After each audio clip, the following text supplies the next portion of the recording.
Apa kabar saudara? Semoga selalu sehat dan tetap bersemangat. Saatnya Anda menyimak berita Banten bersama saya Maya Meliasari. Sejumlah berita menarik seputar Banten akan kami sajikan untuk Anda. Berikut 3 berita utama hari ini. Dampak ombak besar, wilayah Teluk Pandeglang kembali dipenuhi sampah.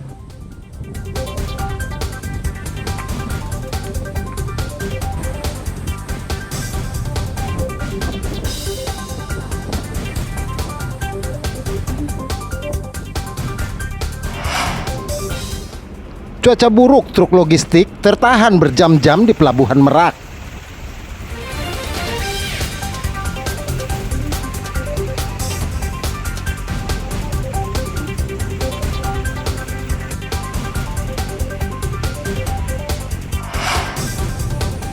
Tempat pembuangan sampah di Kota Tangerang disulap menjadi bahan bakar.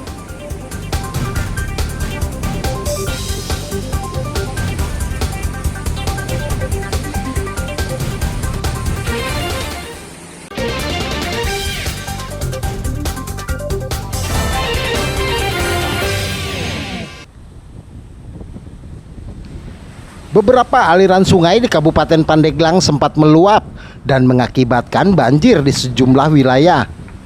Meski banjir telah surut, namun warga yang tinggal di pesisir kini merasakan dampaknya.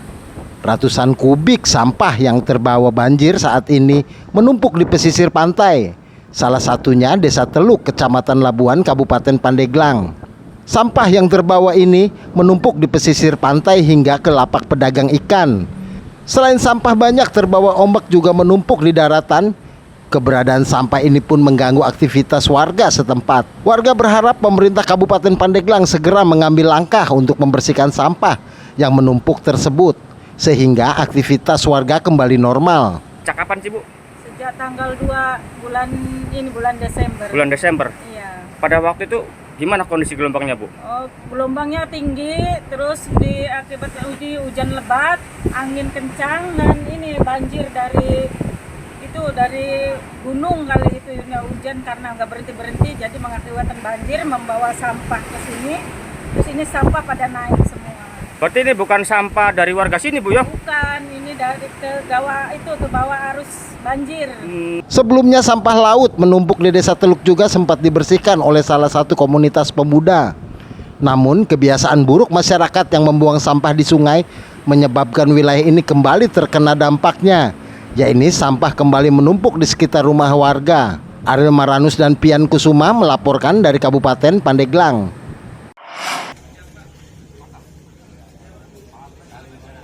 Suasana duka terlihat di rumah pasangan Ade Fadli dan Yunita Lestari serta anak sematawayangnya Afial Alhanan di Jalan Kampung Poncol Indah, Kelurahan Cirende, Kecamatan Ciputat Timur, Tangerang Selatan. Warga terus berdatangan mendoakan serta berbelasungkawa atas meninggalnya keluarga tersebut.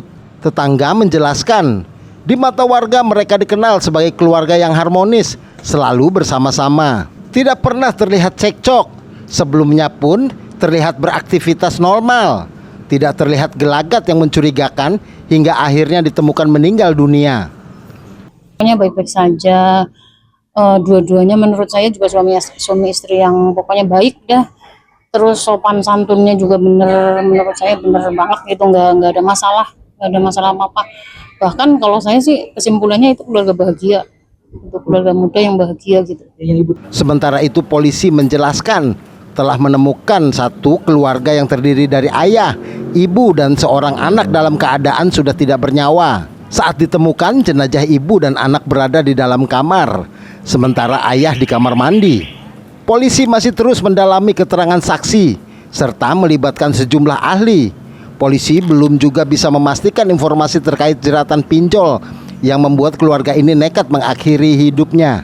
Dengan motif yang menyebabkan peristiwa tersebut, kami masih melakukan penyelidikan. Di dalam penanganan ini ada beberapa barang bukti yang sudah kami amankan, yaitu diantaranya tali rapia dan tali tambang, pakaian-pakaian korban, dan ada handphone 3 buah milik suami istri. Polisi juga mengamankan sejumlah barang bukti di antaranya 3 buah HP milik korban yang masih terus diselidiki ahli digital forensik. Ariel Maranus dan Sabudin Atar melaporkan dari Tangerang Selatan. Gelombang besar dan angin kencang yang terjadi di Pelabuhan Merak, Kota Cilegon mengakibatkan bongkar muat dan sandar kapal di dermaga terhambat cukup lama. Kendaraan juga beberapa kali mengalami kesulitan masuk ke dalam lambung kapal. Hal ini disebabkan kondisi kapal mengalami oleng sehingga para sopir harus ekstra hati-hati. Selain itu, antrian kendaraan pribadi juga mulai meningkat seiring telah tibanya momen libur Natal dan Tahun Baru. Karena lambatnya proses bongkar muat, banyak calon pengguna jasa yang tertahan hingga terlantar di kawasan pelabuhan. Data Pusat Meteorologi Maritim BMKG menyebutkan ketinggian gelombang berada pada kisaran 0,50 sampai dengan 1,25 meter. Sementara kecepatan angin mencapai 20 knot. Banyak calon penumpang sudah berada di pelabuhan selama 6 jam, namun belum juga bisa menyeberang. Dari Banjarnegara, Jawa Tengah, Mau ke Bengkulu. Bang, kalau kondisi cuaca buruk kayak gini, ini nanti sampai tujuan banyak yang busuk atau gimana Bang? Pastilah banyak yang busuk. Sekarang aja udah bau ini, udah bau busuk. Biasa perjalanan kalau waktunya normal itu berapa hari? Paling 2 hari nyampe lah. Nah, kalau cuaca buruk kayak gini? Bisa 3 hari. Kemarin sampai 4 hari baru nyampe. Kang, ini Ya. ini nunggu di luar kenapa Kang? Nggak tahu ini, lama banget. Adik tadi itu kapal baru berangkat aja nunggu dari jam 2. Ini dari mana ke mana Bang? Dari Jakarta mau ke Bandar Lampung. Karena kondisi tersebut, para calon pengguna jasa moda transportasi penyeberangan ini hanya bisa berharap agar cuaca kembali normal, sehingga mereka bisa segera melanjutkan perjalanan ke Pulau Sumatera. Ariel Maranus dan Aji Ramadan melaporkan dari Kota Cilegon.